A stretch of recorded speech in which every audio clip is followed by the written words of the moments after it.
Live from our 7 Tasmania studios, your nightly news with Joe Palmer begins now. Good evening, everyone. A Hobart court has heard a man who admitted to firing a number of gunshots at an inner city bar last year had been arguing with the owner just hours earlier. The details come as sentencing submissions in the case of Wayne William Hallett continued in the Supreme Court today. This is the inner city bar targeted by gunfire with patrons inside in June last year. Wayne William Hallett has already pleaded guilty to firing rounds at Hobart's Pablo's Cocktails and Dreams nightclub. In a second day of sentencing submissions in the Supreme Court today, the court hearing Mr Hallett had sent text messages about the bar just hours before the incident, arguing earlier with the owner. His lawyer, Greg Richardson, saying Mr Hallett does not remember shooting the rifle but accepts that he did it. Crown Prosecutor Linda Mason saying in her submissions Mr Hallett was aware of what he was doing and he did not show genuine remorse, labelling it extremely drastic action. But Mr Richardson told the court his client had taken responsibility for his actions by pleading guilty, saying the front door which was shot at was on a landing and if you're in the club you're not at risk because your head is below the door. Telling the court Mr Hallett was under the influence of illicit drugs and it was clearly not a planned, calculated or rational decision. Mr Hallett will reappear in the court on March 28. Michelle Wisby, 7 Tasmania News. A large shed in Bellreeve has been completely destroyed after a cigarette lighter with the safety feature removed caused a blaze to tear through the property this morning. Crews arrived at the scene at around 9 a.m. and managed to bring the fire under control after the occupants tried unsuccessfully to put it out themselves. The Tasmania Fire Service says it serves as a reminder not to tamper or modify safety features on lighting devices. The estimated damage is around $15,000. No one was injured. He leapt out of a burning plane as it crashed into a field, leaving him clinging to life. But this week, Launceston Police Officer Darren Hopkins has put his uniform over the scars and is back on the beat after his miracle survival. Back in blue for the first time in 5 months. This was how a Sunday afternoon joy flight ended for Inspector Darren Hopkins last October. The flames started to come through the passenger floor well. I was about 2,000 feet in the air at that point. The heat was so intense it very quickly glazed all the windows so I couldn't see. With his hands burning, he guided the small single-engine aircraft into this field near Hagley, leaping out moments before impact. The melted cockpit a clear sign of just how intense the flames were. How do you land a plane and still be alive in that situation? Well, there's no particular training for that. I had to make that up as I went along. It was the will to live, essentially. I didn't want to die. When he woke up from a coma 11 days later, 34% of his body was covered in burns. But among his visitors to the Royal Hobart Hospital was the Kilby family. They were the first to find the officer clinging to life. I was told there was a couple of times there that my family were preparing for me not to make it.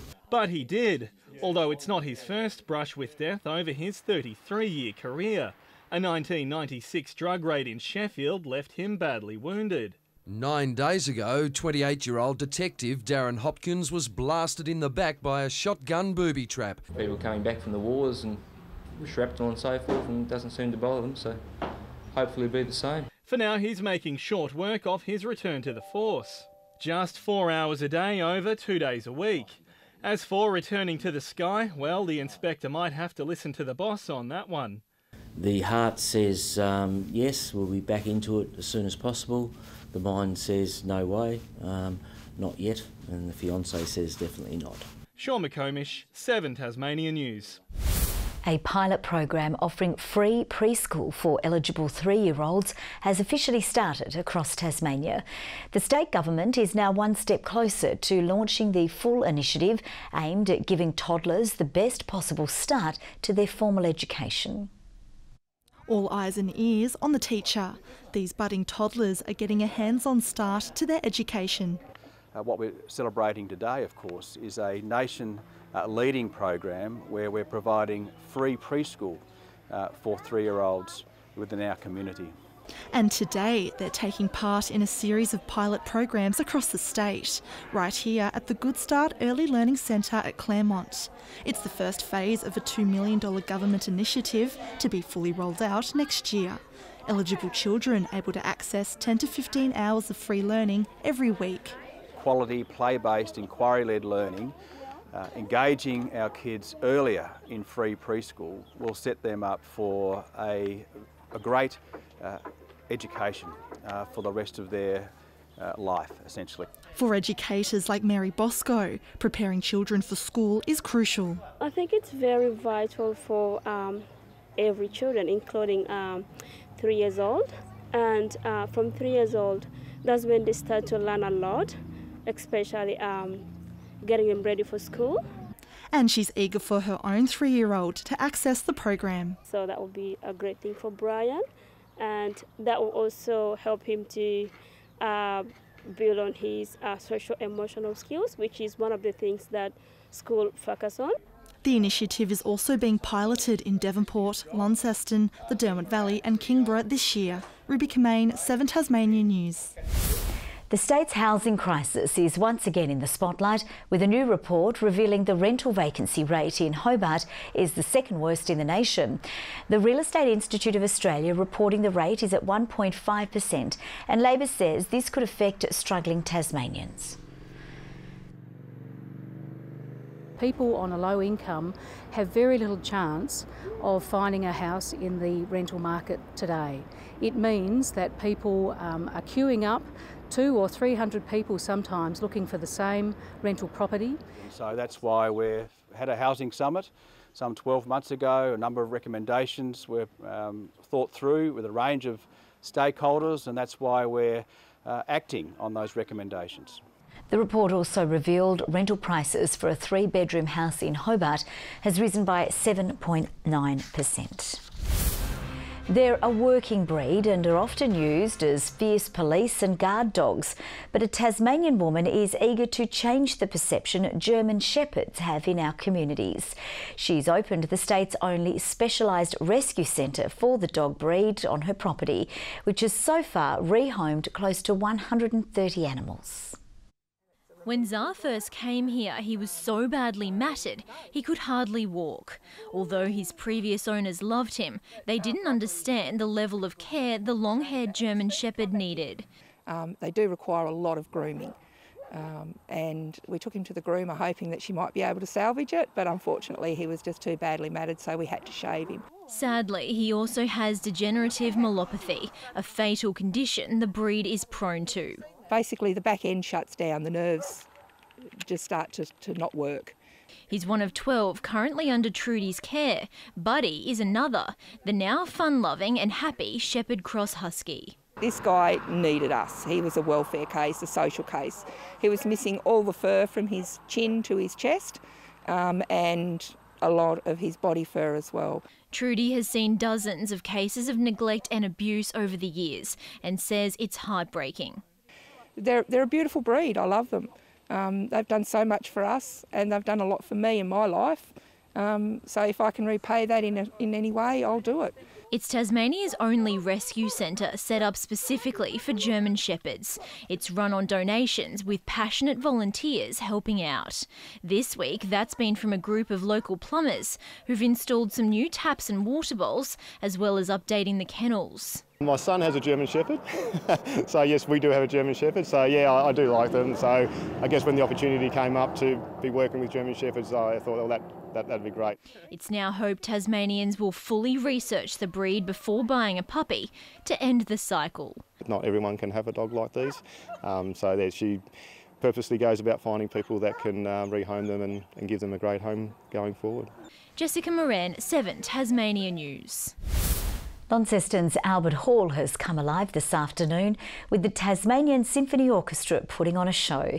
It's part of the 10 Days on the Island program, which will take over the city this weekend.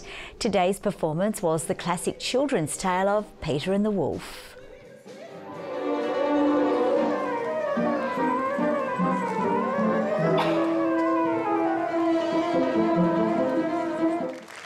The festival moves to Hobart next weekend. An application to introduce further evidence into an appeal regarding the case of Susan Neal Fraser has been granted in court late this afternoon. Appearing via video link, Neal Fraser's lawyers told Hobart's Supreme Court they have new information from a witness, Megan Vass, which is relevant to the appeal.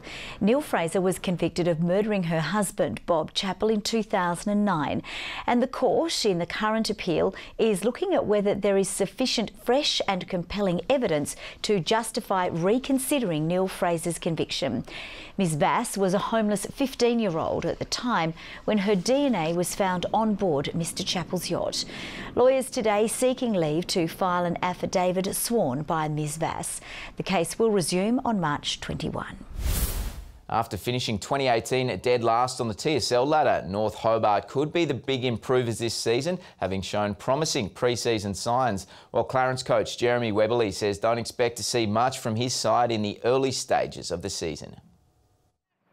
They struggled to win a game in 2018, but the D's coach says fans can expect a bit more this time around. Had a chance to recruit and put some programs in that'll give the boys an opportunity to obviously get fitter, get stronger. The young North Hobart list has been bolstered by some AFL experience for 2019, with former GWS Giant and Western Bulldog Sam Darley signing on in the off-season. But it still remains unclear when he'll be available to play, with his Geelong Football League club still yet to grant him an early release from his current contract. The club's in ongoing communications with them, so as I said, we just want it to be sorted. Whether it's sorted by round one, that's out of our control. Meanwhile, Clarence are preparing for an uphill battle, having lost several of their best and most experienced talent at the end of last season. We have lost a few, but we've probably replaced the guys that we've lost, and we've replaced them with young talent. So we're pretty excited about, the young guys coming through our club at the moment. But Webberley is being realistic about early expectations, with the club recently losing its pre-season clash against last year's cellar dwellers.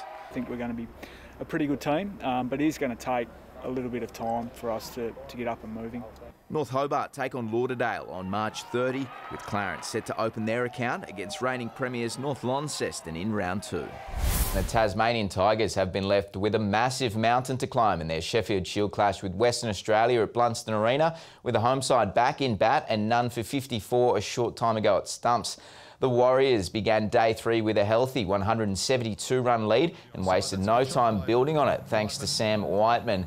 Gabe Bell providing the home side with some hope, dismissing Cam Bancroft and Josh Inglis with back-to-back deliveries. But there was no stopping Whiteman, with the opener putting on a 93-run stand to see the visitors well and truly in the box seat heading into day 4. Mitch Marsh also frustrating the Tigers' attack, notching up 42 off 70 before the Warriors declared on 283, leaving Tasmania chasing 453 runs. Devonport's solid NPL run has continued, recording a 2-1 win over Launceston City overnight. In the competition's other matches, it was a horror night for Clarence, with Kingborough putting through 8 unanswered goals against them at Lightwood Park. Competition newcomer Glenorchy holding its own against Olympia, but the Warriors' experience and class made the difference in the end, getting up 3-1. Meantime, the stage is set for some hotly contested Lacca Seljack Cup round of 16 clashes, with the draw revealed at KG5 today. There's always a fairy tale in this competition. Obviously, the winner becomes the Tasmania's only entrant in the FFA Cup. Hobart United will have its work cut out for it up against South Hobart, with Olympia and Glenorchy set to play out a rematch of last night's clash, while Devonport will begin its cup defence up against Kingborough. Good evening. Temperatures range from -2 at Lyowini to the top of 23 at Ouse today. Hobart reached 22, Launceston 21, Burnie and Devonport 20. Quite pleasant over most of the state. There was a bit of cloud over the west. Smithton, St Helens and Friendly Beaches 21, Strawn, Low Head and the Islands 19, Lyowini a top of 18 today. And here's that cloud that moved over the west and south of the state. Most of the state though with sunny skies. Now that band of cloud is linked to a cold front. An upper trough brought cloud to eastern Victoria and southeast New South Wales. Mid-level cloud over central WA with some thundercloud over the east coast. Tomorrow a high moves over the Bight while a trough lies along coastal WA and through the Northern Territory to the eastern states. West to southwest winds at 10 to 15 knots, reaching up to 25 knots over the southeast. A swing around to the southwest will occur in the morning before another turn to the southeast later in the day. Hobart partly cloudy, 21 degrees, 22 for Huonville, partly cloudy as well for Campania, 23 the maximum. Up to 26 degrees in Launceston, it's still clinging on the warmth, sunny. Devonport sunny as well, 22 and 23 for Georgetown. Burnie tomorrow can expect 22 and a sunny afternoon. Partly cloudy for Strawn on 19, Wynyard a top of 22 degrees. And for St Helens becoming cloudy but fine, 21. 21 also for Swansea, Port Arthur a high of 20. UV at a very high 7 right across the state. On Saturday, fine and partly cloudy with a few areas of fog. The chance of a shower over the east coast on Sunday with fine warmish weather for most of the state. Showers over the east and far south on Monday. 31 and sunny in Perth. Sunny also for Adelaide and Melbourne. Showery and windy in Sydney, a top of 24 there, and a possible storm in Brisbane. Still fine and sunny. Hobart 18 degrees, Launceston 17 and Devonport 17 degrees. Joe, and just like you in that chair, summer is trying to hang on for as long as it can, and we all want it to. I'm not trying to hang on to my chair. You've lost it tonight. Well, that's all from the team for now. Have a lovely evening. We'll see you a little later with updates. Bye for now.